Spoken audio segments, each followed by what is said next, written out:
Good afternoon. This is Free Range, and I'm here with Drake. And we have an exciting show with questions from our audience, and that's what we'll start out with. Well, actually, why don't we start out with, could you kind of give us an update of the situation that's happening in the country right now?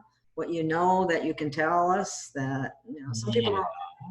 I did some of that on a Moses show and some on mine. The problems that are being created are being ready to be handled. And Trump only mentioned it once, and Barr told him to shut up. Okay. Okay. Remember, he made a fleeting. He said that it's treasonous. And he didn't say nothing for a few days, and then he was on the way to the chopper to go to the airport or something, and he said treason carries some nasty charges, a whole lot of big time years, and then he didn't say nothing else. That's when Barr told him, "Hey, look, shut up. I don't know what we're doing." Okay. The plan is that they're going to let they're going to give them enough rope to hang themselves, pretty much. It seems like they would do that too. I mean, from well, okay, I'll give you a quick example. Everybody's been talking about it. Nobody seems to know what they're talking about. And it's very, very simple. And this was a quote from my show. Those in the House stepped in it big time, holding Barr in contempt. And I put that in quotations, for refusing to break the law makes all of them liable. Whenever an elected body acts as a whole to do something of the nature of holding somebody in contempt or issuing invalid subpoenas or any of those things, they're committing an act of treason. It's called insurrection. And the problem is, well, there's several things going on here. One of them is that just a vote, no big deal, except that it makes them liable. And somebody kind of forgets to tell them this stuff before they vote on something like, let's hold Barr in contempt. He don't want to show up, don't want to supply the unredacted. He's not allowed to by law. So they're violating, breaking federal law there. To do so in consort makes it an insurrection. And when I say insurrection, there's three basic types, and this particular one happens to be felonious. It comes under coup. Remember the coup that was going on? Well, they found out everybody involved in that. Anyway, very recently, Trump mentions the seriousness of treason and the extremely long jail time. Whoops. Well, I don't know if you noticed, but a lot of the things that people are not noticing all of a sudden came to the forefront and all of a sudden are being told about in the news. Uh-oh, we got a big thunderstorm here. This will be interesting. We might get interrupted. Wow. Well, I was wondering, with what's happening in that regard, is it just because they've never been held accountable for anything that they've done in the last, 15 years or so? That's part of it, but the main thing is that they think they're above the law. That's a big one. Tom Fitton and I agree with this. Now, here's what's going on nationally that people are not readily aware of. That is that there are about 30 million people that I'm aware of who are heavily armed, and these are people that used to train people in combat efficiency. And this is the if they didn't hurry up and address this, I warned them about 3 weeks ago, if they didn't hurry up and address this, you're going to have 30 million people coming after a bunch of people. If they resist, they'll kill them. They're not going to fool with them. Pelosi says, F you and slams the door, they're going to break the door down, come drag her squawky ass out down the sidewalk. And here's your paddy wagon. Get in there, witch. Boom. Okay. And well, Pelosi was against this. She was trying to strategize a different take or a different avenue of approach. It's all about get Trump. And oh, I know. It's unbelievable, isn't it? well, yeah. And here's the deal. Remember that Trump said enough's enough? Mm-hmm. Okay, hold on a second here. Let me get my notes back. I got to back up a page. And get my glasses on so I can see what I wrote down. I can relate to that one. Well, let's see here. Now, one of the posts on Facebook that's going all over the place about Barr is pretty interesting. The posts has Barr in a grumpy look, and he's pointing his finger, and he says, he's coming after every damn one of you. That means all of these turkeys that we've been trying to get arrested, they're done. Now, you have to build a case, and you have to have things in place correctly. And Barr is an expert at not only doing that, but he's also a bulldog. He is so legally correct. The judges ask his opinion. What do you think about that? Oh, okay, you know, that's sort of thing. That's a good thing. But the thing is, now that he's Attorney General, he has an army of federal marshals, mm-hmm. and he has access to the United States military, who, by the way, agreed with everything that we're doing. Yes. Okay, Border Patrol is working with the guy that was arrested, the guy in the militia. Yeah, I remember that. We talked about it. It worked out a deal about, I don't know how many days it was. Could have been a week or 10 days or something. But a few days later, they worked out a deal. Now, they'll hold people at gunpoint. Not supposed to be able to do that. Who says? You guys you ain't here, so we're doing it for you. And what they do is they'll collect a bunch of people, line them up, however they do it, and they call Border Patrol. Hey, you have to send a big paddy wagon. I know a bunch of them. Wow. And so Border Patrol is accepting the help because you can cover more area when you got people out there like that. Now, I'm not so nice. I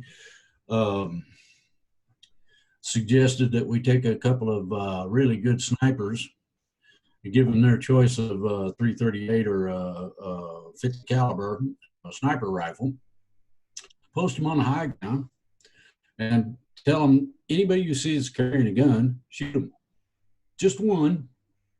I guarantee you, the coyotes or whatever you want to call them, people that bring them down to the thing and say, okay, the hole's right over here. Well, if you shoot that sucker, they won't be back. Now, here's the other part. I do believe that there should be the capability of having either what they call pinpoint anti-personnel rocketry. That's one part of it, or some form of recoilless rifle of some such, so that if you drop on them and they return fire, you can blow up buildings, you can blow up cars, you can make pickup trucks into tin can. Once it starts happening in a realistic fashion, once it is made real through absolute enforcement, then you get compliance. What is all this noise? I had to adjust the sound a little bit because I was getting some feedback. Oh, you're getting some feedback? So it's okay now, though. Okay. Well, anyway, so instead of attending to that way, they're working with the militia on the border. That militia is a fully volunteer group. They're fully armed, fully trained, no problem. When the Border Patrol realized how well trained they were and that there was a very strict code of conduct and all these other things, That's when they okayed it. Now they had to sign up to assist. That's normal. But they're in business down there and have been there for 4 or 5 years now, at least, that I know of. Uh-huh. Wow. So there are several options in this. When somebody would shoot at one of our border patrol agents from a building on the other side of the border, if you flatten that sucker, it'd only take 1 or 2 of those and they'll quit that. Yeah. Okay, simple. Huh? Have they done that? Have they shot? Oh, they've killed people. They've killed our border agents. Oh, wow. I didn't know that. There was once an attorney general, and the attorney general worked for Hitler, and he is being investigated because he has committed capital treason. That's where people die. Hillary did the same thing, just kind of stayed a little distant from it, but she got called on it. Benghazi, okay, she did that. Okay, what was going on in Benghazi was simple. They were trafficking weapons, and the people that were doing it wanted a little bit bigger slice of the pie. And that's why they got zapped. Exactly. No, you're not getting any my lunch money. You're done. That's why they didn't get any help after they've been screaming, hey, I need some protection over here. Okay, well, Anyway, so the mess is convoluted, but the people are being sought out who were involved in things, and I'm not saying terribly long ago, during Obama's administration forward to today. There have been a whole bunch of really heavy, nefarious things go on. The sale of uranium to I believe it was Russia, that sort of shit, and then Russia comes back with $250 million for the Clinton Foundation. And what was funny was they only said 200 million at the most. 50 mil went to Obama for setting up the deal.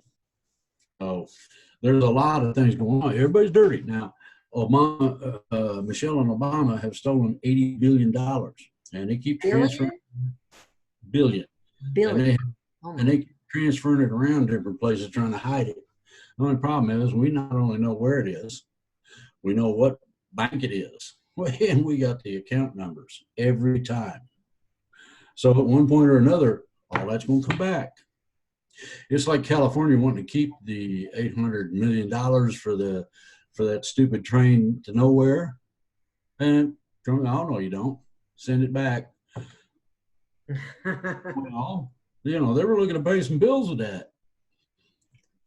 Wow. I still remember when I call her Killary, when she goes, "What difference does it make?"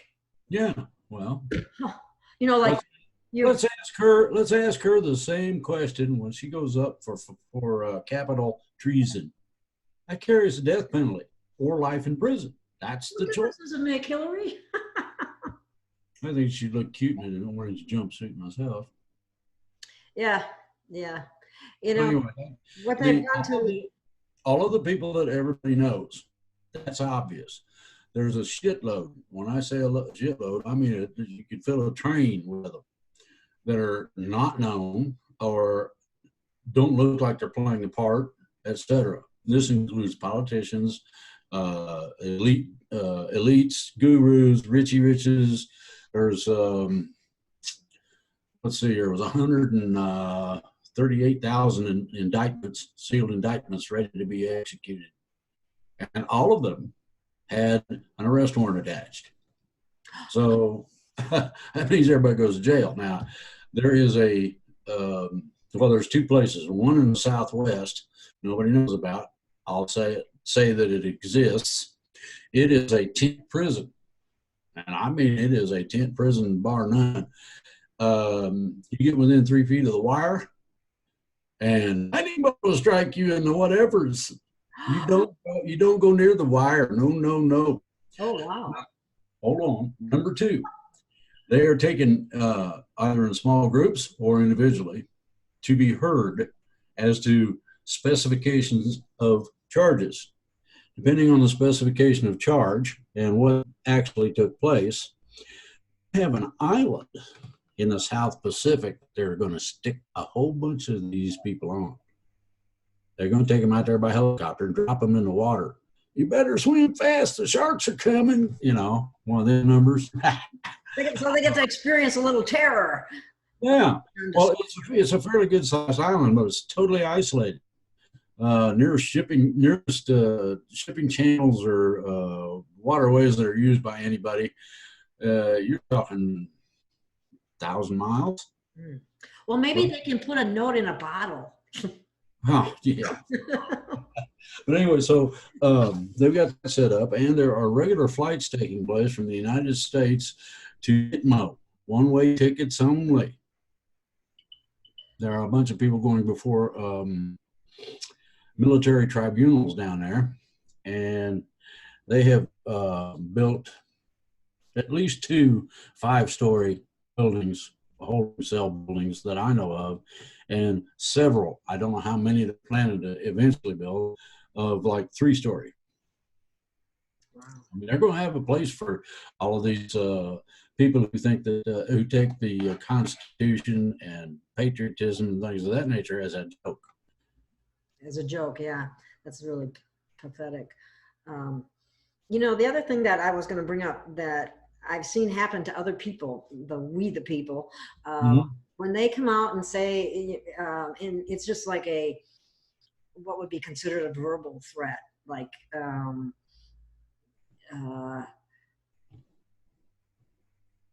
You're talking about Iran? Iran? Hurt somebody or what have you. That I know people that have gotten 2 years in prison for that. Yeah. Here we have these people out here saying, you know, they want to assassinate Trump or they want to do this. And I'm going, why are they getting away with that? That's very simple. People that are in jail right now because of making some kind of a threat. And it's just a verbal threat. You know, a lot of times people say stuff they don't really mean that they're going to follow through on it, but they've been able to prosecute people with that. Well, there are certain people who are, and I use this loosely, above the law, protected. You got to remember that there's still a big power base in place. Now, what's nice is that Australia liberated from the cabal recently, last 3 weeks. It's no longer a Kabbalistic country. And a conservative right-winger is now the prime minister. Wow, good. Yeah, I heard something to that effect. Well, you've heard of the Ukraine, right? Yes. Well, the comedian won the election 3-1. Okay. Now they're not really taking him seriously, so he's gonna have to do some nasty things in order to get their attention. Whether he's gonna whack them over the head with a baseball bat and say, "Here, looky here, boy, you keep in trouble. Pay attention to what I'm saying." I'm not sure what he's gonna have to go, what the extent he's gonna have to go to, but something as, I don't know, noticeable as a dink on the head is what he's gonna end up having to do. So, and China has serious problems. Their gross domestic product for the first time in, I don't know, 20 years or so is below 4%. Gee. And let's see here, what else was it? And they were at one point having trouble maintaining things like keeping the lights on and the water running. China's got some serious problems. China, to me, they're being defensive for the reasons that they still are looking at things in the old way. Used to be, we went around and bullied people and said, you know, thou shalt, or we're going to bomb a city or something, or, you know, we'll figure something out nice to do to you. Well, our country is no longer like that. Obama went on the peacenik stuff, refusing to do anything that was untoward or obtuse. you know, bend over, here I am kind of stuff. And that quieted down. Okay. And the change came when Trump got in and said, I don't like war. Bingo. That doesn't mean we won't make Iran a burnt spot in terms of what shows on the maps. If they decide to be stupid, they were talking about closing the Straits of Hormuz. No, that's an international shipping channel that Iran doesn't have any rights to. Now, here's the other part. Iran has stipulated that they can take out our Navy with no problem. Well, there is some problem with that. And I use this loosely. Some of the carrier tenders, that's the ships that have machine shops or whatever and can make parts and that sort of thing, are not tenders. They're armed combat ships. And you remember them little boats that come whizzing up and they'd all give the finger to the people and stuff? Iran's been told not to even do that. We'll see if the order to sink those suckers carries through. That's from the president. I thought that was pretty cool. Rear Admiral says, we ain't got to put up with that little podunk banana republic taking their bananas at us anymore. The president said, you got it. And we have our weaponry is so advanced that it's unbelievable. They've got guns that can shoot around corners. They got guns that know within 1 or 2 microseconds the exact location somebody shot at somebody from and directs fire to it. And some of them are just what they call a minigun. And some of them ain't exactly a minigun. Some of them shoot 20 millimeter, which is about that big. Ooh, that's big. Some of them shoot 40 millimeter. That's about that big. And they are automatic weapons. Now think about a grenade launcher that's an automatic weapon and it's mounted on a vehicle. Brrr, oops. We don't want a war with Iran. No. Okay, but the problem is this. Religion, oh, what a lovely thing. Christians against Muslims, against Christians, against Jews, against this person, against that person, and you're the right color, you're wearing the wrong clothes, whatever excuse floats their boat. I'm the supreme. Well, there's a problem with that. The only supreme I'm aware of is the creator, and that it includes all of the gods of whatever, like whether it's Christian or Muslim or whatever. And the problem with that is that more people have died. You can look it up from religion. Oh, I know. All the other things combined, all of the wars. I mean, good Lord.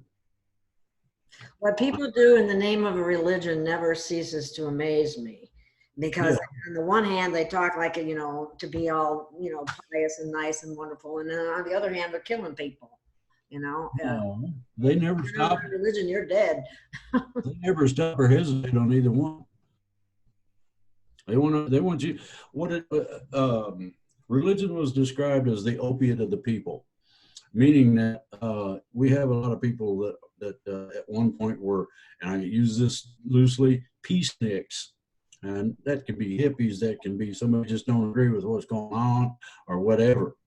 This is the same kind of person that needs to make some decisions about what happens in their lives. And one of those decisions deals directly with what do you do when a dope addict starts breaking in your front door? You're going to fall down on your knees and pray? Or you're going to grab the 12 gauge and remove the problem? That's the choice you got. And a lot of these people, it's not right to kill people. I said, well, tell that to Dahmer, the cannibal, Hannibal. Pick somebody. Okay, that's the same kind of insanity drive. He's going to come in and do what he wants to do with whatever he feels like with you. And there have been, um, oh, there are a load of torture killings on the basis of drug addiction and other things, but primarily a nefarious, nasty thingamabob feels it has rights to you and whatever you got. So when they come in, and so when they come in to visit with a big old butcher knife, what are you gonna do? You're gonna fall down on your knees and go, "Oh Lord, please don't let this guy do this." How about an Indiana Jones? Remember that? Yeah, The guy comes out with a sword and he just pulls out a gun and shoots him. I like the one. I like the one where he pulls that numbnuts that was the leader of the cult, grabs hold of him by the throat and pulls him off the ladder and says, "Meet Kali," and tosses him into the alligators. Okay, or whatever it was, you know, that sort of thing. Those are the kind of answers. See, and the thing is, people don't understand. They really don't get the differential between absolute enforcement. And sometimes people die under that, but absolute enforcement and talking about it.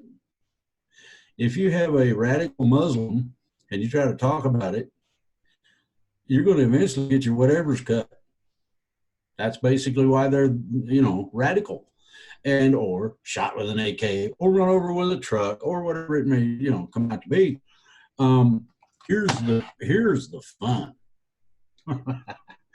And I hope Facebook and YouTube and Google and all these other turkeys are paying attention. You allow a whole lot of nasty on each and every one of your sites. And it's radical Islam or white supremacy or whatever. Oh, we took white supremacy down. Horse hockey. You only took down one of several thousand. Give me a break. You're not doing the job. Then you have to understand too, they're trying to institute a thing where you can only get news from an authorized, established news or origin. In other words, you gotta say what CNN says. You gotta tell everybody what Fox News says. You cannot deviate on your own. You may not come up with exposés of your own.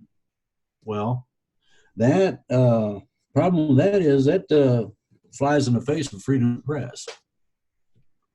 Well, the press is, I mean, it's owned by 6 corporations, and if you watch the media, you can hear them, their narrative will be the same on every channel, and it's not much different. Yeah, there's no the press, there's no journalism anymore. Yeah, plus you got a bunch of people talking about things that they have no clue what's really going on.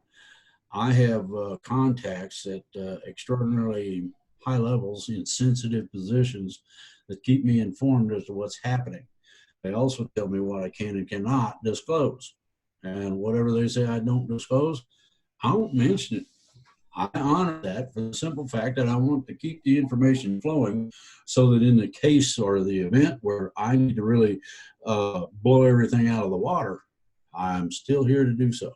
That's one of the ways I've done this. And the old Cold War spy network has turned into a hand-me-down. Some of the new agents that didn't like what they was doing got to talking to some of the old farts like me and said, hey, come on now, what's going on with this? And when they get the explanation, what do you do with it? Okay, well, they will be told what they can and cannot say. Anonymous source. I have a lot of anonymous sources. If I mention who they are, they'd be lucky to live through the next 20 minutes. Wow. Saying my bandwidth is kind of low, so I don't know if your who? The bandwidth, it just came up and said it was kind of low. I don't know why. It's probably the thunderstorms going through our area. Thunderstorms eat bandwidth, by the way. The what? Thunderstorms, heat, bandwidth. Oh, okay.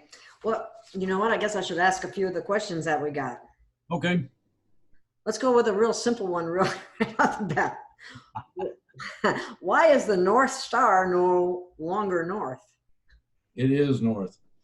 There's two takes on, well, actually there's more than that, but I'll give you simplicity. Two takes are where north should be, which is the North Star, and where magnetic north, totally different deal now, is moving around the planet. And that's exactly that. This is when you have magnetic north moving around. Do you realize how much compensation you got to make when you're flying an airplane and you're using a compass to get to where you're going, or a boat on the water? I mean, hey man, they just changed the rules in the middle again and moved the goalpost too. Well, if you want some real fun, they talk about the pole reversal. Oh, everybody gets all excited and ooh. Well, the only thing the pole reversal does is it changes its magnetic signature. That's it. We're not having any pole flip like they used to talk about. No, we're not going to have great earth changes and all that happy stuff. Not happening, right? No. ET won't allow it, among other things. That's good. We need that. I'm so glad that they're helping us. I got two pairs of glasses on here so I can see this, so excuse me. I don't know why this one pair, I brought the wrong pair with me, so it's not strong enough. Anyway, here's another question. Will credit card debt be pardoned once corporations are abolished and NESARA is implemented? Some will, and some only to a certain extent, and some not at all. That's how the variable works. And each individual will be notified. Now, your average small fry person that does the best they can, pays a minimal amount, and buys groceries with their credit card, they probably get exonerated from that debt. Now, move up a notch. People that try to live a life that's beyond their means, and they charge up stuff like furniture or a nice TV and that sort of thing, only part of that will be forgiven. Mm-hmm. The dingbats that used to think, they changed the law, which I was grateful for. They used to run up all their debts, declare bankruptcy. You wait about 3 or 4 months and you're clean and clear. You can do it all over again. Meanwhile, you get to keep all the stuff you got. Now, I don't know quite how that works, but anyway, those are the people that won't be exonerated in any way, shape, or form. Okay. Appreciate like right now, we got a real big issue with abortion, right? What was that about abortion? Yeah, we got a real big issue with abortion. Oh, a real big issue, yes. Okay. There shouldn't be any issue. And the reason there shouldn't is because it is a combination of science and belief. And go to Genesis chapter 2, verse 7, I believe it is. And God breathes into his nostrils the breath of life, and man becomes a living soul. Before that, you're not alive. I don't care if you got a heartbeat or what. But, and this is the other part, there's a lot of people need to go to jail for committing murder, to include the people that pop out the babies. Well, we have an abortion system in this country that hacked up little babies. Think about this very carefully. They kill them first, but they hack them up and sell parts. That's disgusting. Well, hey, if you get $25,000 for a brain, wow. I wouldn't be motivated by that, but I guess some people are. That's pathetic. Well, you find I forget the name of that abortion company. But anyway, it's only one of several that are doing this. This needs to be out. It needs to be outlawed. Okay. Alabama was one that just said that they're going to put a woman in prison for life if she has an abortion. Well, but that's a bit. That depends on whether or not it's nefarious. and the difference between an abortion that's necessary, where the mother's life or good health or ability to even have another baby is at stake. The fact of rape and incest. I mean, these are the exceptions to that particular law. Now, in terms of getting the abortion, my take is that they need to make the guy into a eunuch. You know, they cut the dingle-dings off of critters to keep them from being aggressive. Mm-hmm. Well, what is going to be the motivation for a rapist if he ain't got nothing to rape nobody with? Now, the first time around, you cut their nuts off, like they do with hogs. Second time around, you give them a second circumcision and shorten it up about 2 inches. You people want to play? All right. Third time, they execute that mother. Think about that very carefully. Anybody that hurts a kid deserves that sort of punishment, and or I would say instant execution. You find somebody raping little kids, kill them. Yeah. In my opinion. Now, that's just an opinion. I'm not telling people to go out and do none of that, or I don't like violence, but there are certain forms of insanity. Hannibal Lecter proved this, certain forms of insanity that cannot be adjusted or cured according to what we have available. Now, ET can fix those things. And a lot of these nasties are going to go see ET and get their brain rewired so that they think right. You remember Cool Hand Luke? His mind wasn't right. Yeah. What we have here is a failure to communicate. Yeah. I like that one. Man, you just can't reach. Okay, let's see what else I got here for you. Well, somebody asked about the magnet that you spoke of in the last show. What was the name of it? Is that? It's just the refrigerator magnet. You know, the little thingy you stick on there. It's got California, state of California, or some kind of freak out looking thing on there or whatever that you stick on the refrigerator. So nothing special is what you're saying. You just take that magnet. Well, I recommend those for the simple fact they're not too powerful. Now, if you get one that's a little bit too powerful, you can do yourself damage. You can damage yourself even with a little refrigerator magnet, but you got to really try hard to do so.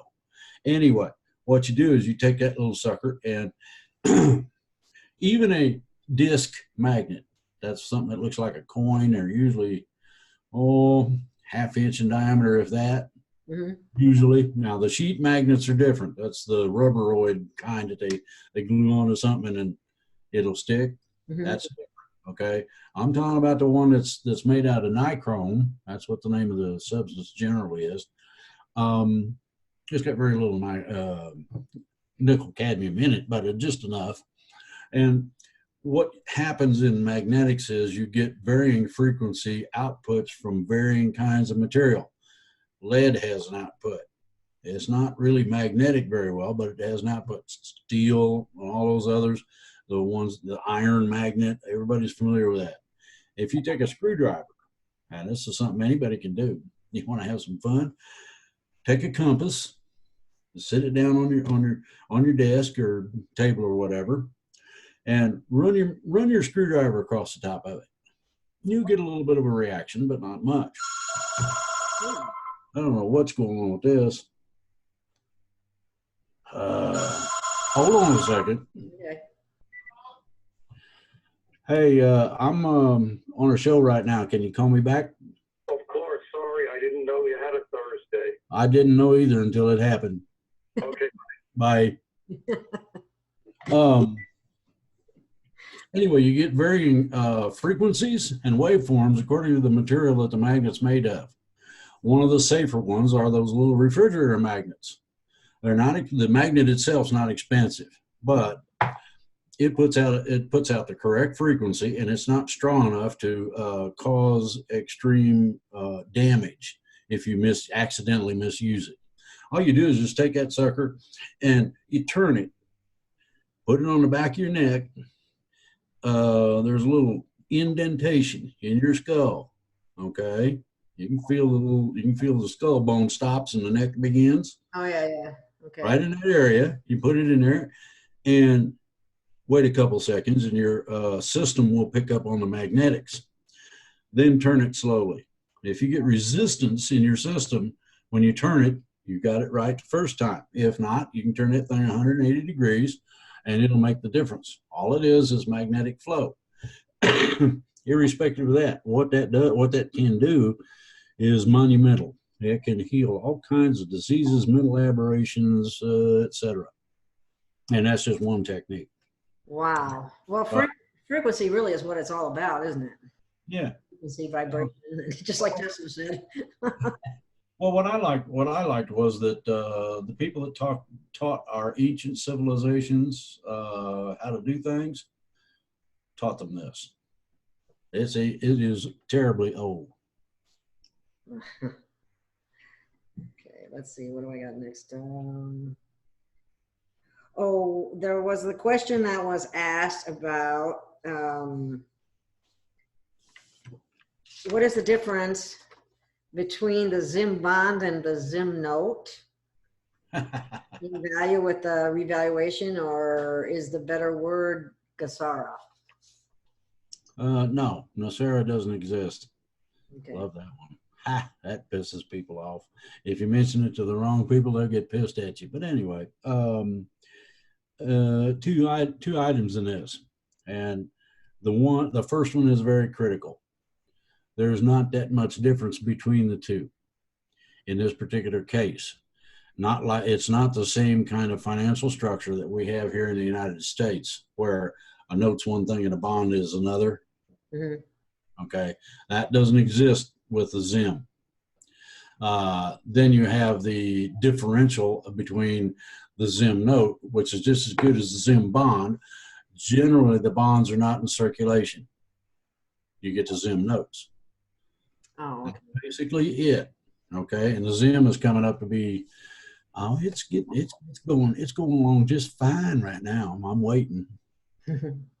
Yeah, we're all waiting. I think. I don't know. It'd be nice. Oh yeah, everybody's tired of waiting. They want to see some action. That's why I insist on heavy direct enforcement of what we got in the way of laws now. Tell them to take the maritime court not passing the bar. You get rid of the tassel, the fringe, the eagle, and all this other happy shit on the flag. Then we can commence with the common law court that you're supposed to be. Get out of here with that stuff. Oh, case dismissed. It's coming. It needs to be here. It works. It works. Oh, okay. Here's another question about the replicators. They're asking if you'd be able to make organic foods. Okay, let me express this to you. Whatever you program in is what you get out of it. If you put organic food in, you get organic food out. Now, the only thing rumble. The only thing that you have to know is that replicators do a piss poor job of anything that's fermented. It makes the absolute worst sauerkraut ever. It cannot distill spirits. These are fermentable products. Okay. It won't make cold beer for you. Sorry. But clothes, tools, small parts, all of that, that's readily available. You put in what you think is right for you. Take a fresh, brand new t-shirt, you try it on, it fits fine, fold it back up, put it in there, and hit program, and it reads it right down to the molecular level, programs it in. It says done, goes ding, take the shirt out, put your drawers in there, your underwear, or your bra, or whatever it may be, and it will produce what you program into it. You get the most awesome organic meal you ever had in your whole life. You go back and get another one, have them wrap it up, take it home, stick it in a replicator. That's what I want. That's what I want. Program thing, and bingo. Now, what the way a replicator works is interdimensional in some ways. It uses a combination of creational energy in conjunction with dark energy and dark matter. You ain't gonna ever run out of it. And what it does is it reformulates it. Now, what people don't understand is that matter is nothing more, you're gonna really love this, than light slowed down. That's it. Secondly, anything can be made out of the dark energy, dark matter creational force. And I mean anything. Atomic weapons, although I don't think it'd fit in there. I mean, you can't replicate living organisms. That don't work. You got to grow your own petunias and whatnot. You cannot replicate babies just because you like one. Okay. So, you know. Okay, here's another question for you. You can probably answer this one well. It says, could you make sense of Tesla's statement that there is unlimited energy in the ionosphere and that all we have to do is to tap into it? Yeah, well, which Tesla are you talking about? You're talking about Tesla Motors, they're full of they're full of themselves. If you're talking about Nikolai Tesla, the inventor, okay, he used to speak in codes. That's one of his codes, and I'll explain it just to give everybody a heads up. That dark energy that I was talking about is a part of the atomic spectrum if you use what's called the spherical designation for the periodic table of elements. What you'll find is that on the back side, on the edge, outer edges, and when it's folded, it fits together. Okay, that means that there's a whole lot of horse hockey in our present flat one. Secondly, okay, there's another type out there that also fits with the spherical, and it's a vortexical, like a tornado. Okay. Operates on a vortex, or is represented vortexically. Then you have the inappropriate separations of different kinds of matter. Nowhere will you find very much information on anything dealing with the natural innate frequencies of certain kinds of matter. Plastic resonates at a certain thing, metal at another, paper, and it's all a little different. That's what makes it what it is. Alrighty then. Okay, here's another question. If there is a desire to transition into 4D and one has a good heart, please qualify this kind of soul other than get out of your head and into your heart, in order to ascertain that one is not left behind. Yeah, everybody goes. Everybody, thank you. And the other part of it is that everybody will be instructed that goes as to what the differential between 3 and 4D is and how to reap the good results. You get somebody that's been in chronic pain and they've been on opioids, bingo, you don't need opioids, and bingo, what pain? I'm not hurting anymore. Woo, okay. That sort of, that kind of a whoopity-doo experience is going to be very common. People are going to be so happy. I mean, I've seen pictures of, like children that are people that hear for the first time or see for the first time. And oh my God. Yeah, exactly. Think about somebody that needs an arm or a leg. Oh my God. And into a biosphere, and they grow one in a matter of days. It ain't done yet, I don't think. Okay, well, we'll leave you in there another 20 minutes. I can't wait till all that happens. I really can. These are the things that I can talk about. There's a whole bunch of them I can't. Good things that are going to happen. That's a good thing. Okay, here's another question. When Can citizen use the common law defense versus bar in the state of Colorado for defense? My sister just had to pay an attorney $2,000 for a speeding ticket in a secluded area of 35 miles per hour going 50 to 55. She was new in the area and there was an unmarked car that was following her. These fines and these things that they do. Hold on a minute. There are things that are known as laws of the land. The laws of the land are designed to protect an individual from their stupid self, primarily. If you got a 35 mile an hour speed limit, there's a reason for that. Mm-hmm. Primarily based on safety. Not only just you, but they don't want you running over the deer. They don't want you running over the kids that like to jump over the road, whatever, whatever's going on. Okay. So number one, the ideology of maintaining safety is paramount in terms of don't exceed the speed limit, and you won't have a problem with the police. Now, I have been stopped before when I was going just a little under the speed limit because, hey, what's wrong with you? I said, what do you mean? Everybody else is going 5 miles over, and you're going just barely under the speed limit. I said, well, I saw you behind me, and so long as I'm not exceeding the speed limit, I don't get a ticket, and I like that. Yep. He giggled. He said, I'll tell you what, we'll allow the five miles over. Is that just you, or is that you got an agreement with everybody? And he said, well, I said, okay.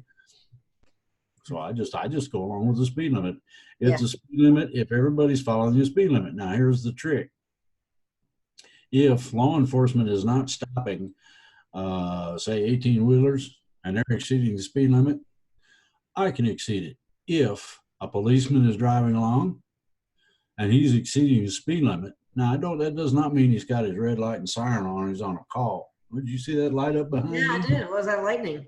Yes, it was. We're liable to lose power here any minute.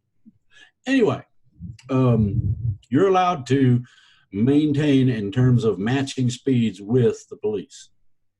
Ah, okay. I mean, or with the 18-wheelers. Mm-hmm. And, they have adjudicated all this stuff. You have to go look it up.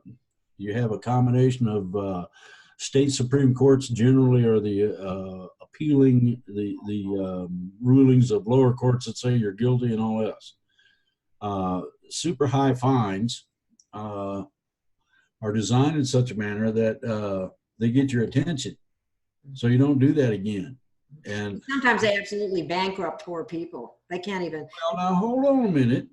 My suggestion is that they use the ideology of according to income. In other words, if you're poor, you only make, $10 an hour, and you're trying to get to and from, it still should not exceed the speed limit, even if you're late for work. Make it a habit to get up a half hour early, so you can compensate yourself. Okay. The idea is to stay out of the maritime system they've got set up. It's going to do a number on you. Now, here's a couple of things. One, no court, nor occupant of a bench can order a person to get a lawyer, period. Any person who is capable and has the knowledge and knows what they're doing can represent themselves at any time under any conditions, period. Doesn't matter what the crime is.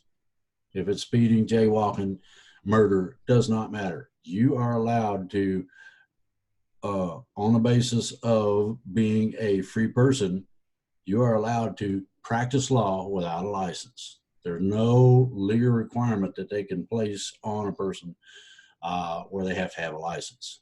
And there's Supreme Court rulings on that one. Go get them, and keep you a couple copies handy. Somebody wants to play that game, you might want to just put it up to the judge. Okay, Your Honor, I've got a document you might want to take a look at. Mm-hmm. And you submit it to the court. If the court ignores it, oh, I see. Okay, what do you need? What are you going to do to me? And they'll, oh, you're guilty of that. Oh, I am. Well, when, and this is funny when they play court games. Try this one. When the policeman says, I charged him with speeding, I object. Why is that? He's giving testimony. He's reading the charge. He's giving testimony. So the prosecutor takes over. This man was found to be in violation of, This guy's giving testimony too. How many of these people you got? Then the next one comes up. If you want to say that I did X, then I need a third party, an uninterested third party to validate your finding that I was speeding, etc. Oh, really? Yep. That's trial law, basic trial law. Number 2, and this is the second part of the fun and games. No court may assess any fines, penalties, or court costs without an injured party. And if they can't produce an injured party, according to whatever violation you made, then they are required to dismiss it. If they do not, judge loses his seat. You can have a lot of fun with these dingle bats. The ones that like to make law from the bench, that's not what they're there to do. Mm-hmm. Nobody at any level, under any circumstances, is allowed to do that.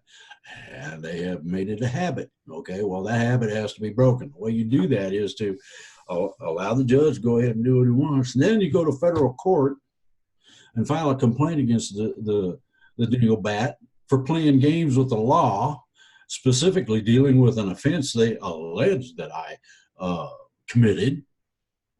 They didn't have any proof.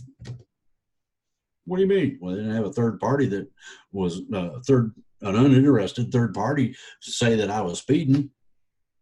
Then they come up with this idea of a fine. Well, the problem with a fine is you bring up a victim, somebody that is injured in some fashion, whether you run over their fence or scared their dog or whatever it might be, okay, and you make restitution. Court doesn't have nothing to do with, we got to make money somewhere. Yeah, by screwing people? Well, no. Now that's a quote from a guy that took down a judge that thought he was all that. Well, we have a couple of those in Pahrump. And I think well, if you get well versed in your rights and you understand that they cannot make law or make a supposition that a law applies, you got them by the whatevers. Yeah. As long as you're not damaging people or really being dangerous, case. If you don't have an injured party, no fine. Court costs or otherwise. Simple, not complicated. Yeah. People are afraid to challenge them though because they're easily fooled and they lie. Well, that's very simple. You take them to court and tell them to put the proof on the judge's desk. Show me your injured party. Now, oops, the state cannot be the injured party because it's a non-person, and the state won't fit on the judge's bench anyway. It's too big. The ideology is very simple.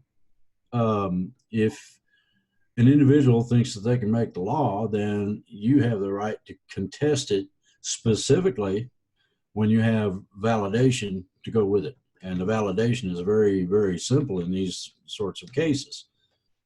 Not difficult. I'm going to have to study that.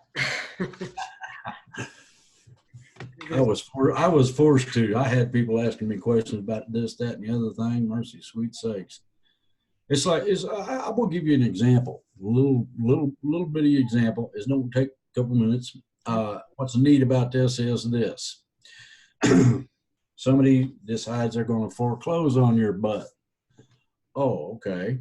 Now, this would be supposedly a lien holder, or whomever, the bank that financed it, whatever. Mortgage company. Yeah, whatever. And these guys, they're going to troop in there and we need to evict this person. On what grounds? You ain't paid the rent in 6 months. Yeah, really? Well, let me ask you a question. Now, this is funny. You can turn the table, flip it right over on their head real quick. And you address this to the judge. You don't address it to the dinks over there with their $5,000 suits and whatnot. You address it to the judge. Your Honor, I have one problem with all this. Really? What's that? Well, I am kind of concerned because these people haven't shown me anything that proves ownership. Really? Yeah, they came off with some kind of affidavit or something that said we was going to court anyway. So okay. Now I'm not educated in the law real well, but don't you have to have a title deed to prove ownership? Yeah, that's correct interpretation. Well, is it possible to have them produce that item so that they can prove that they own the property and have the legal right to see to its payments and all this other stuff? We got an affidavit that's good enough. Not in real estate law. In real estate law, you either have the title deed or you don't have a proof of ownership. Now, here comes the problem.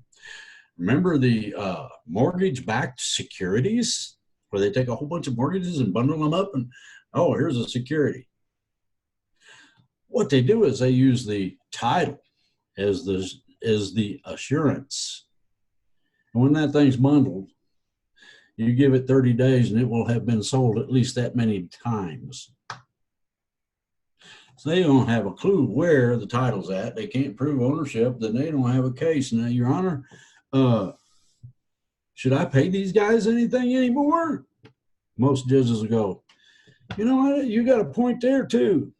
You guys can't prove ownership, but you're charging this lady $700-800 to live there. Yeah, that's usually what we do. Oh, well, you ain't doing it in this case. What's that mean? She don't owe you nothing from now on. I have had tons of people end up with a free house. And this is for the readers, the listeners, the people that want to know. If you really, well, if you really get into things, there are a whole bunch of exceptions that these people will try to hoodwink you about. Yeah, that's where the problem comes in. It's hoodwinked. Money, money, money. Sad, but true. But that's another legal answer. There's a whole bunch of that stuff. Texas Freedom School, I believe it is. Yes, I did look that up. I'm going to study that some more myself. Okay. I think the biggest point on that was the fact that having to pay an attorney $2,000 to deal with a speeding ticket or what have you. Attorneys are takers. I mean, they're takers. That's just my suggestion is find out what the judge would be looking at in terms of a fine. It might be you might be able to represent yourself and come out a hell of a lot less. $200-300 compared to $2,000. Well, see, the $2,000 you pay to the attorney, and then there's no guarantee that you're not going to be fined in addition to that. You got it. Well, unless you decide to do it the way I've been talking about. Mm-hmm. Show me the injured part. No, you can't do that. I object. What? The officer said he wrote you a ticket. And I object. Why? Well, he's providing testimony. That makes him a witness. But he's not a disinterested party. And the judge would, okay, Mr. Prosecutor, what do you say? Well, this man on that, I object. You'd be amazed. Huh. Yeah. Well, I gotta hone those skills, I guess. Okay, let's see what else we got here. Okay. There's a man that asked this: how do I find the reason I was born and what my mission here on earth is? I'm 71 in poor health and have been trying to figure this stuff out ever since I've become aware of it. Mm-hmm. Yeah, I've been putting that out for years. The two most important days in your life, one is the day you were born, and two is when you find out the reason why You were born. okay. You're born into you learn what you can, and everybody's different from everybody else. The educational basis for the individual involved is always different than anybody else, even if they're perfect twins or whatever. Okay, so taking it to the next step.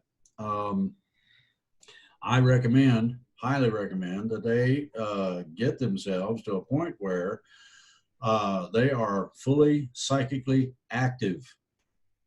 You need to learn how to bond yourself, my physical body, my life force, and my higher self, my spiritual body. You combine all three of those, and then it's much easier to find out what mission you're supposed to be accomplishing. That's just exactly the way it is. Instead of having to look for 70 years and trip over your own feet and whatnot a lot, there it is. Okay, let's see. We had the questions were different. Here's one. Please comment on one's personal frequency and the ability to see things. Is it location or is it frequency?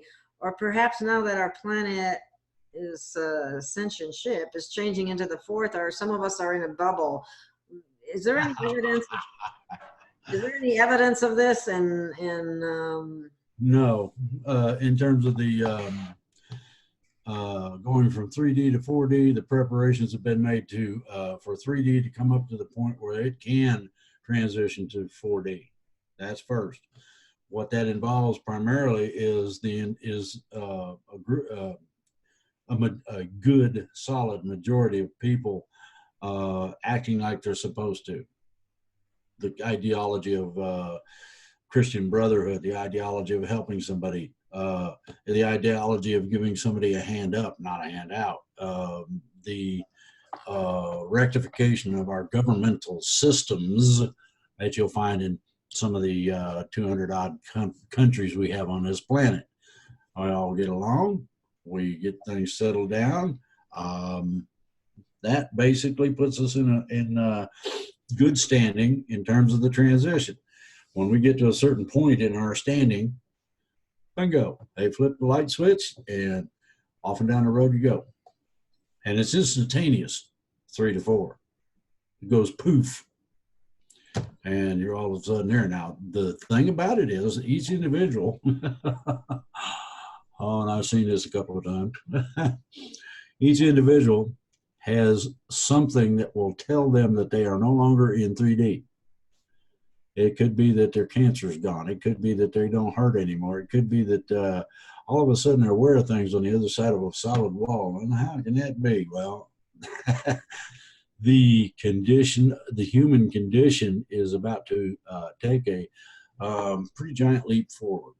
And that means a true progress humanitarianly in application. In other words, somebody's hungry, you feed them. That sort of thing. The idea that people can run rampant because certain places are no-go zones or dangerous, or the cops don't come down here for fear of them getting killed, or whatever the deal might be. Okay, that's not just up to the cops. That has to be up to everybody. The whole neighborhood needs to say, that don't fly. You're not going to be dealing opioids and fentanyl and whatnot to my kids. Unless, of course, you don't want to live very long. That's up to you. There are alternatives to understanding how things work. And there's three ways that things work. You got the official way, which sucks canal water badly.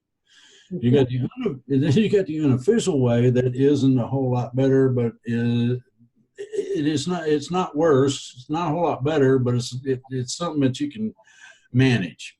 Then you got the third way, where we the people.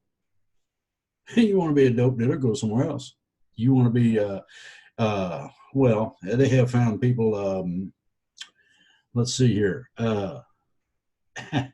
Fastened to telephone poles, and I won't get into the details of how they were fastened, but fastened to telephone poles in such a manner that they will never molest a little kid again. Oh. You'd be amazed what a few well-placed nails will do. Yeah, I just, when I read about some of the things that are done to children and to infants even, I'm just appalled. I mean, I can't imagine. Well, they got a thing called light them up. And that's where they take jumper cables and fasten them to certain parts of your anatomy. Ooh. They deserve it. I'm sorry. That's just such an awful thing. Where was the question? Okay, here's another one. Everywhere we're told, this is a long answer, but you can shorten it. Yeah.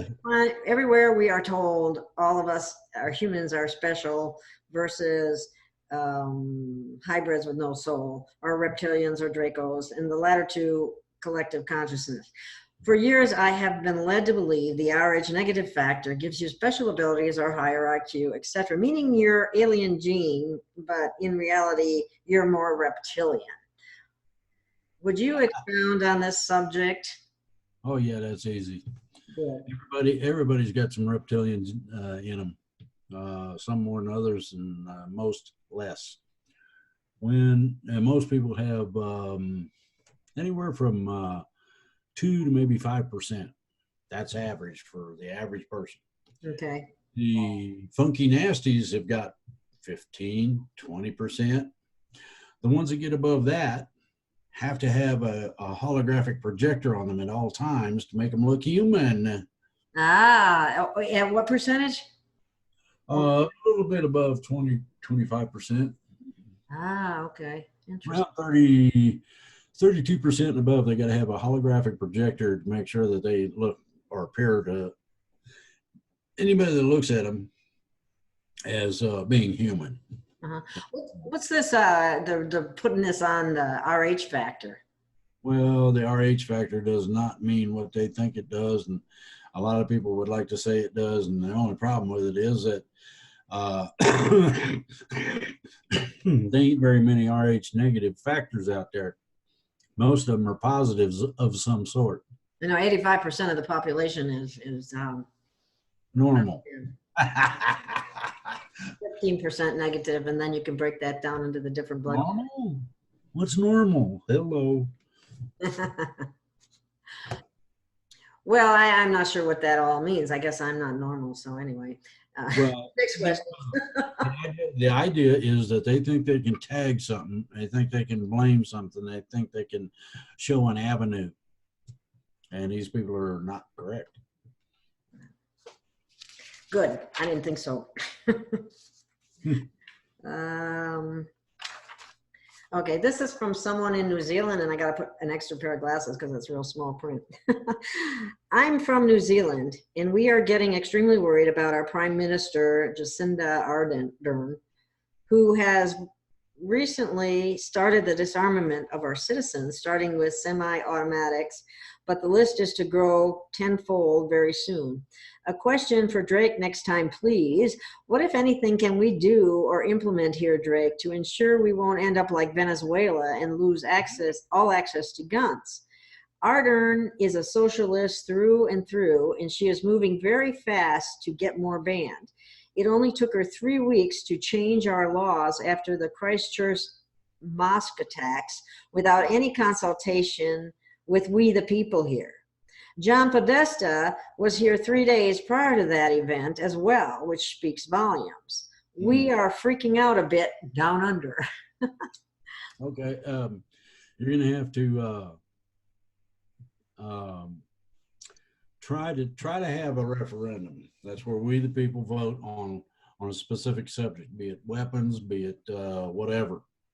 Try to have a referendum. If that does not work, then have a people's vote.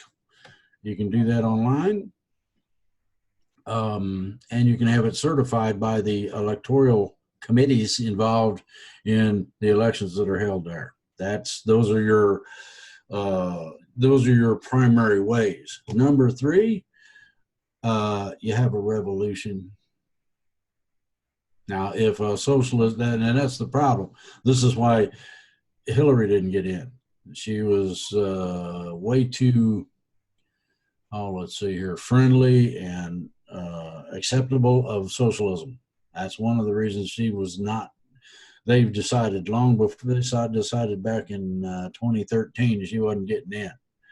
They told Obama to watch his stuff on his second term. Mm-hmm. You notice that he wasn't nearly as bodacious or whatever.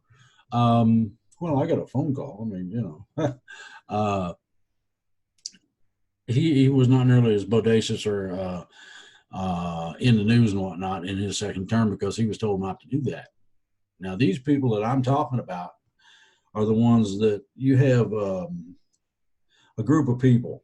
I'm not going to say how many, but there's a group of people called kingmakers. Now, those are the people who decide elections. Those are the ones that for everybody. Okay. The other is that they have the master kingmaker, and he can tell them no or go about it a certain way or whatever until we decide to take those people out. And they probably have to be executed. Until we decide to take those people out, every country is going to have problems. Now, one of the reasons that New Zealand has problems is because they told a certain extraordinarily wealthy family to screw off. You're not getting all our natural resources. You're not taking over our country. Take a walk. Rothschild didn't like it very much. Oops. Now, Rothschild used to be a lot more wealthy than they are now. They have been being systematically cleaned of their wealth. Good. Well, so that they cannot play the influential game. So, bingo. Good. Okay, here's another question.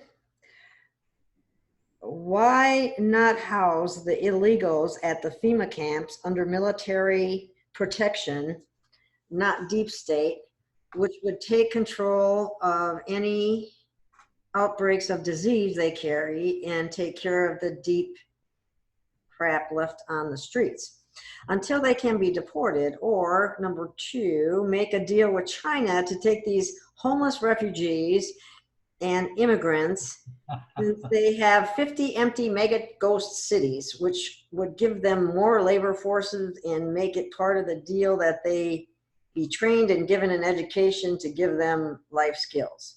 This would take the strain off of our cities and clean them up, which would also remove the elites' plans to use them to illegally vote to try to steal the next election.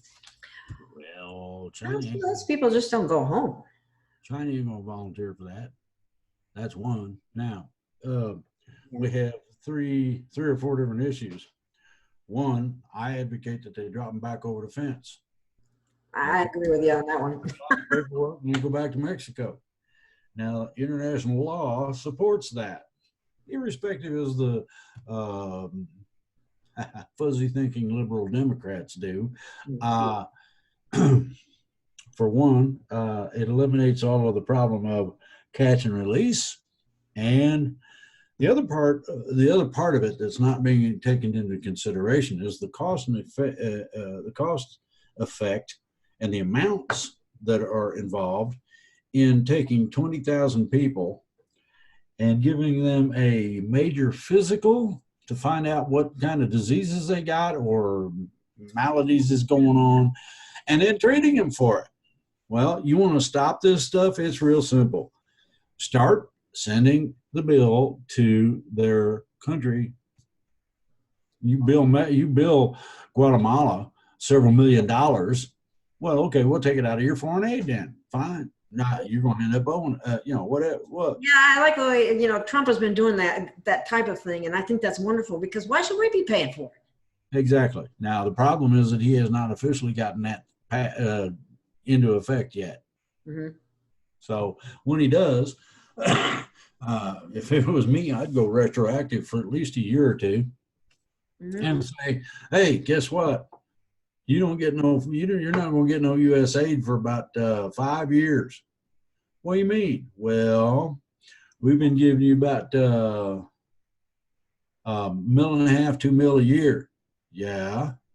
Well, due to the fact that you sent all your peons up here and everybody from prison and all that happy stuff, and we got to take care of them, guess what the bill amounts to?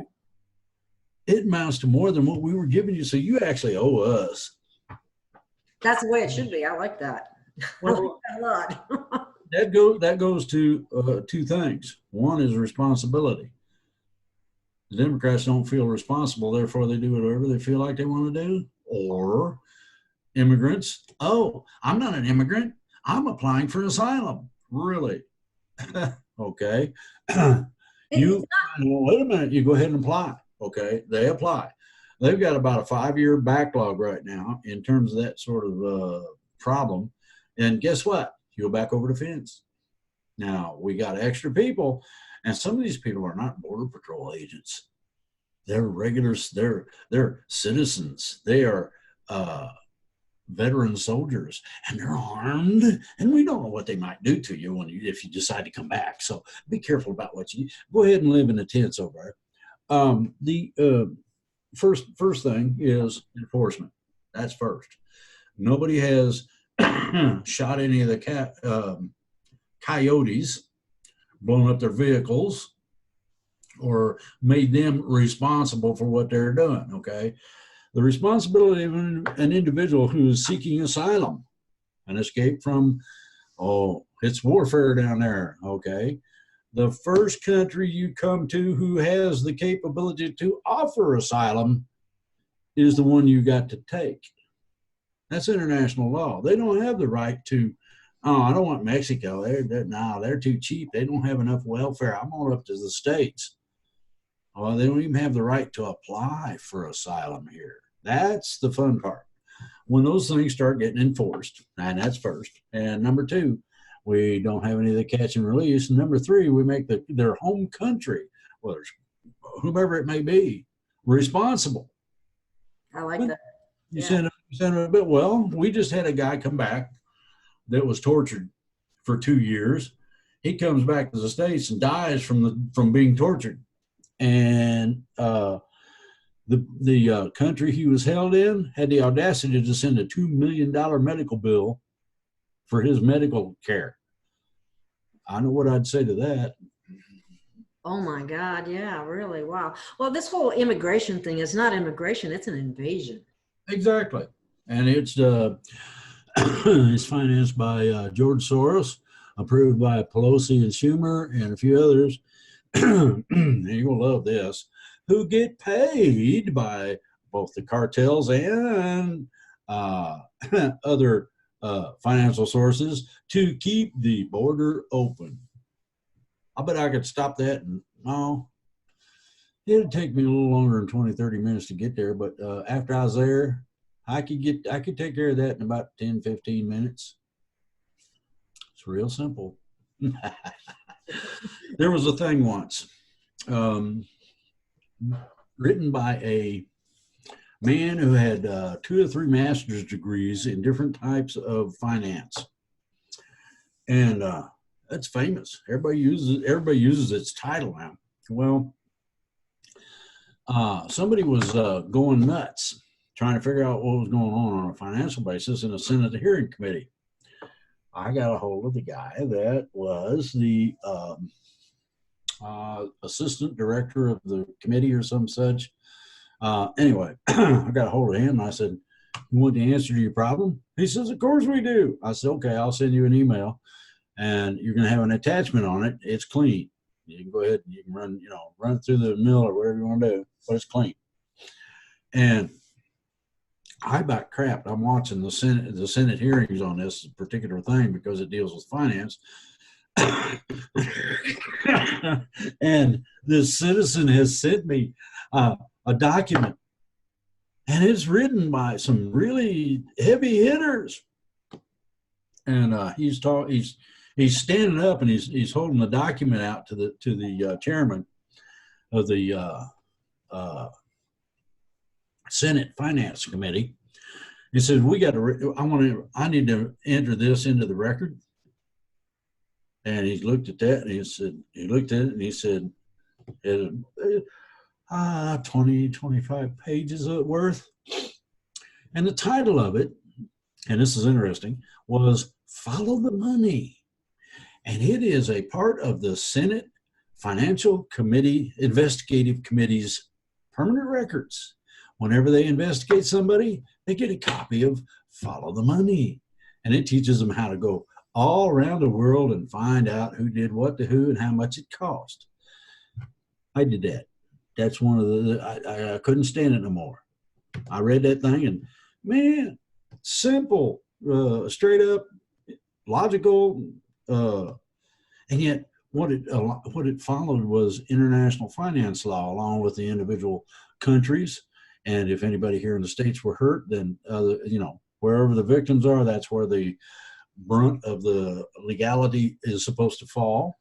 Mm-hmm. In other words, if you got hurt financially because of some foreign nation, you can. And remember just recently, we can sue foreign nations. That's always been on the books. Oops. They're just saying, we better allow that. Some people are talking about that. Uh-oh. So there you are. It's called Follow the Money, and it is succinct. It is exacting. It is the finest piece of research directive I've ever read. So now we can, and if a bank decides to play games, all you got to do is look it up. It's online, by the way. It became famous right quick. And it's called Follow the Money? Yeah, it's called Follow the Money. That's the name of it. It's a report by financier. I got to write that down. He must have, I think he's got 3 or 4 doctorates at least in different areas of finance. And what's really nice, the real nice thing that I liked was that it's all commonsensical in terms of the manner in which he puts it out in the paper, and he offers reference to each one of the legalities involved in whatever it is you're trying to find out. So you're not shooting in the dark or taking an oddball chance. This is real. It works. Cool. Alrighty then. Let's see if there's anything else that I think this is the last question, and maybe you answered it sort of kind of already, but it says, could you give us a general ballpark rundown of the timeline for, say, the next 5 years? I'd be happy with 1 year, but no. 5 years is kind of long. Well, the problem the reason I can't is because we're supposed to transition this year. So everything resets to 0. Anything that was going on in 3D cannot affect 4D. So I don't know. It's kind of like declaring bankruptcy, and all of a sudden, I'm clean. I can run my credit cards up and have a good time. Well, that's, party. I understand there's many ships up in the skies. Oh, yeah. There's what you have to understand that there is a representative force at any given time of up to, brace yourself, 250 million different races. On average, they have a command center in control of anywhere around 250,000 ships. And they're up there. The problem is they have the greatest cloaking device ever come up with. The new one that they updated their old ones, and there's no way to detect them. unless you can see in interdimensionally, unless you can actually perceive something interdimensionally, you can't tell it's there. Wow. I love it. I've seen some. Yeah, but anyway, ET's got a sense of humor, and they have been accidentally forgetting to turn on their cloaking devices, and people are seeing their ships. Good. Now, some of these ships are itty bitty, not too much bigger than the difference is instead of being long like this, they're roundish or oval generally, and the basic same size as let's say a travel trailer, and by travel trailer I mean a motorhome. Oh, okay. In comparison to a car or whatever, that would be the okay. And the other, there's a bunch that goes into this, but that's average. Okay, I've got my ship is not going to be as large as that, but it's supposed to be somewhere in the neighborhood of 10 times as fast as anything else in the galaxy. It's got better armor plate, and it's got I think they said triple cloaking along with shields and whatnot. So I can actually go out. I can actually go into pirate territory and play tag. You would like that, wouldn't you? That's every night I go and take a mission upstairs. Every night, and some of the missions are stupid grunt work. Load a cargo ship. Well, I can do that in about 5 minutes, give or take. But the cargo ships, oh, you love this one. Take 4 of our aircraft carriers next to each other. Then take 3 for the length. Okay, now make a big box out of that, and you got the idea as to how big a mother cargo ship is. And I can load one in about 5 minutes. I have told everybody this before. I'm not exactly human. In my ET form, I rank pretty high in terms of being able to do stuff. So, Well, that's a Q. The Q is you. Well, that's the thing. I am a Q. I was told I was they likened me to a dysfunctional Q, and then I decided to check it out and found out that I was a Q. I volunteered for the what they call the civilian program. That's where they take ETs and insert them in human bodies like this old wore out thing, and you get to tool around. When you find out what your capabilities are, oh my goodness, I can levitate a car if I need to, and hit somebody with it if they get funky. Beat them over the head. Boom, boom, boom, boom, boom. How you like that, boy? Or whatever. I don't normally have to do that because my wife has the superb ability to pre-designate what she's going to experience no matter what the situations are. And she likes peace and calm and enjoyment. And that's what we get all the time. She's taught me how to do that. Okay.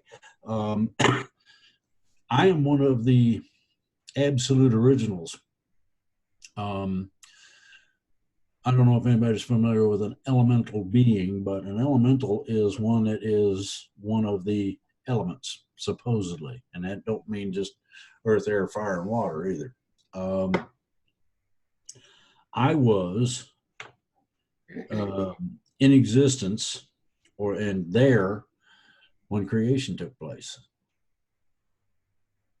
I said, man, I looked at the creator and said, man, you sure you sure popped the popcorn on that one, and if you can imagine the creator laughing, that I got a giggle out of him, man. That's doing something, boy. I needed to understand my aspect, what I'm supposed to do, and I've sort of got it to a certain extent down. Okay? Okay, sorry about the phone. Well, mine rang, and it happens. Okay. Well, that's pretty amazing, and very interesting as well. I'm Okay. still discovering myself. Well, what you have to do is you have to learn how to regress in your existence on a spiritual level so that you can go back into prior lives until you find out where your origin was, and you'll run into your origin, and all of a sudden there won't be anything left, any place further to go. When you run into that, you're at your origin. Then you need to study your surroundings and see what you are and what you're supposed to be doing. Hmm.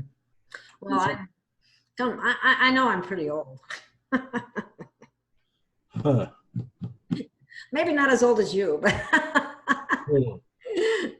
oh, well, we all are ancient beings and have been here many lifetimes, most of us. This is my first human life. This is your first? Human life. Oh, okay. I'm over, okay, yeah, this is going to screw with people. The origins or the beginning happened a little past 864 billion years ago. It was only, and it can't be defined on and within our scientific community, we don't have the capability of understanding instantaneousness. The boson particle theorems and all that stuff sort of gives hints, but we don't have the science and most of the so-called geniuses don't have the capability of perceiving what the truth really is. The creation happened instantaneously, and it was not a big bang, it was a poof. it went poof, and the part of it sound like air was the expansion, and it's still expanding, so we ain't done yet. You know, it's still cooking. That's awesome. Yeah, I think so. Well, I think we're probably running out of time here. I didn't check what time it was when we started, though, but about 8:15, 8:30. What time was it? I said it was around 8:15, 8:30, somewhere along there that we started. Oh, okay. So it's not terrible. You look really cute with 2 pairs of glasses on your nose at the same time. It's kind of, I need a pair of bifocals, I'm afraid, but I can't afford them right now. So I should put 2 pairs of reader glasses on and I can see. Anyway. Go down to the free clinic and get you some of that free government stuff. They'll get you your bifocals. Well, really? Yeah, you need to talk to some black people and figure out how to get over it. How to take care of yourself and all that. All righty then. The only other question that I see that I haven't asked, and this is an unusual one, is are you able to discuss the pros and cons of sun gazing? Sun gazing? Mm-hmm. Pros and cons? Don't look at the sun, you go blind. There's a con. The pros are that if you watch it in the correct situation, and you're going to have to do your own research on sun gazing. NASA has a whole lot of information that you'd probably be able to use. You don't have to follow any really expensive stuff. Sometimes just a light coat of paint on a lens will change everything to where it needs to be. It don't cost you more than about $2 for the paint and the brush and the piece of glass and all, you know. So sun gazing, you will if you watch with your mind and see with your mind instead of your eyes, you might actually catch a glimpse of the people that live in the sun. Ooh. Okay, I bet that raised some eyebrows. They are amazing people. They really are. I like them a lot. Okay. All right. Cool. Okay. Well, There was talk, the one other thing that I noticed on here that I didn't bring up, it's about, someone asked if you were aware of what's called Halo-Fi. It's HALO-FI, and it's going to be a new form of internet access for like $7 a month instead of like 80 or 100. Yeah, and that's coming from Russia. Oh, is it really? Yeah. In conjunction with China and in conjunction with some people here. This is why they're trying to make sure that the apps, and I don't know if everybody's is familiar with that. You search for something on the internet, and all of a sudden you start getting ads for, you know, all I needed was a broom to act like a witch for Halloween. Now they got 50,000 ads on there. You know, well, that's targeting, and it's illegal. And they have recently ruled that it's time to change that. So that's one thing. The other part is that the gathering of information, that's something that the new system won't do. It will not allow that. So they will no longer know what color underwear you wear. Yeah, you can tell they target you because I'll be looking up something and all of a sudden I see all these ads for something that I'm looking up. And I'm going, yeah, it's pretty weird. It's a combination of what they call, let's see, what is it? Pinpoint tracker. Big difference between that and my website. My website has a tracker, but all it does is hold your email address. That's it. It does not mess with you or any of that stuff. I wouldn't allow it. It was fairly pure, so I told them to stick it on there. Yeah, okay. All right. Unless you have anything else that you want to share with our audience, I think I pretty well have covered most of the questions that were available at the time that I looked at. I bet I'm going to generate a lot of questions now. One of the things I mentioned on my show, I'll add to this, is the hovercraft that we're going to have instead of automobiles. Oh, yeah. Tell us. That's coming up, and that was verified by, I forget the name of the company. It's one of the biggies.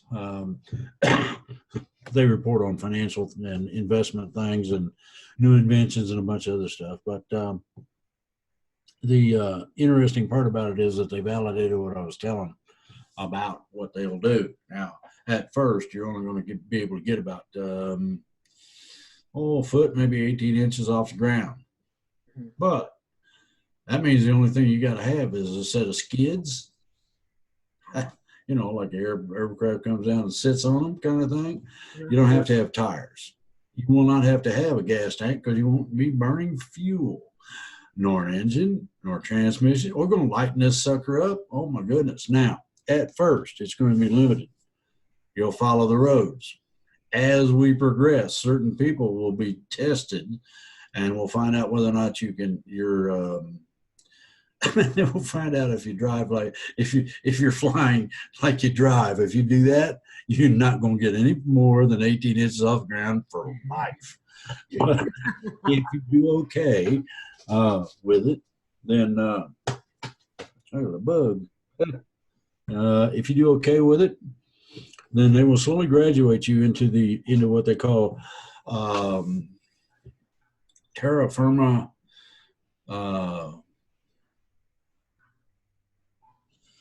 Oh my goodness, what is it?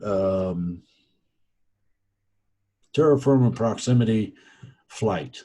Now that means that you'll be able to fly over mountains, trees. Now, you take off from a little square pad in the front yard, zzz, straight up in the air, and turn to your destination. And your destination has coordinates or an azimuth on a compass as to where you need to go. Set the thing, go. And it goes. And when you're close to your place where you're supposed to be, you'll start getting beeps and whatever, and it'll notify you that you're approaching your destination, and all that. Now, what's interesting about this is that you're going to have similar to the movie Fifth Element. I don't know if you paid attention to the traffic flow and whatnot in that movie, but there's a whole bunch of layers. Each layer, though, is confined to a certain specific height, and I'm not talking about from the ground, but from the lowest to the highest that you can get. That may be 50 stories in the air, but that's not the point. The point is that it separates the traffic out in such a manner that you should not have. We will start having very few meetings. Well, tracks won't exist. You won't have to worry about traction in terms of the weather, whether it's rain, snow, ice, won't matter. What you like, well, hovercraft operates on several principles. One of those is gravity. It can stop rather suddenly, but you're in a spherical field, and you don't feel the acceleration and deceleration and turns and things of that nature. Now, this is on the high ones. The low ones, you still feel that, so that you have to get used to piloting. That's all. Will we see this in our lifetime? What now? Will we see this in our lifetime? Yeah, that's supposed to be one of the first things that happens when we go to 4D, and we're supposed to go to 4D this year. Oh, how exciting. Well, they made me a bunch of promises about, hey, if you do this and this, we'll reward you. My rewards are supposed to be waiting, and I'm going to hold them to it. They better watch what they do. Good. They don't want me to make dents in their spaceships, I'm sure. Wow, that's beneficial to be able to do that sort of thing, Well, I had a commander once of a rather large battleship that didn't want to act right and told me to screw off. And I said, really? And he said, yeah. And I said, try this. I went up there and hammered his spaceship. I made a dent that was about, it's about 20 feet deep and about 30 feet in diameter. And it made the ship act a little funny when I did it. He said, what the hell was that? I said, I just put the exclamation point on that bullshit you just tried to play with me. And I'm going to tell you how it is. I explained to him, you don't tell me that, among other things, and not especially for the reasons that you told me. Well, how would you know? Hey, my name is Red. Do you understand what that elemental means? Yes, sir. Now, this is the commander saying, yes, saying sir to me. I said, forget all the, politeness and all that happy stuff. Just don't worry about it, but don't do that again. You're liable to make me mad. Okay. We haven't had a problem since. And he's a good guy. He just, he was having a bad day, I think. Well, what does red mean? Color, the frequency, the frequency of red? You're going to have to look up elementals and you'll find out that they are we're sort of odd. We're interdimensional and at the same time not. If you watch Riddick, he's got an elemental that follows him around. It's an old lady, and she sometimes she's in reality and sometimes she ain't. That's sort of the way it is. Okay. I'll have to look into that. Right.